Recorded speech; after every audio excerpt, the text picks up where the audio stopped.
بسم اللہ الرحمن الرحیم الحمدللہ رب العالمین الصلاۃ والسلام علی خاتم النبیین اللہم صلی علی سیدنا محمد وعلی آل سیدنا محمد۔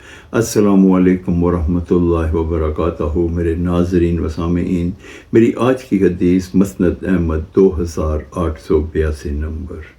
دو جہانوں کے تاجور، نور مجسم، امام المرسلین، خاتم النبیین، رحمت للعالمین، حضرت محمد صلی اللہ علیہ وآلہ وسلم نے ارشاد فرمایا کہ اللہ رب العزت کے نزدیک ذی الحجہ کے 10 دنوں کے برابر کوئی ایسا دن نہیں ہے نیک عمل کیا جائے جو اللہ تعالیٰ کے قریب محبوب اور عظیم المرتبت ہو۔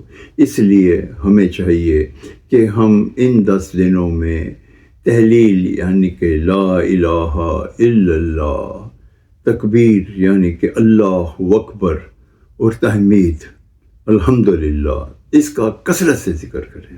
اس حدیث مبارکہ کا یہ مفہوم ہے کہ اگر ہم ان 10 دنوں میں لا الہ الا اللہ، اللہ اکبر اور الحمدللہ کا کثرت سے ورد کریں گے تو انشاءاللہ دنیا اور آخرت میں سربلندی پائیں گے۔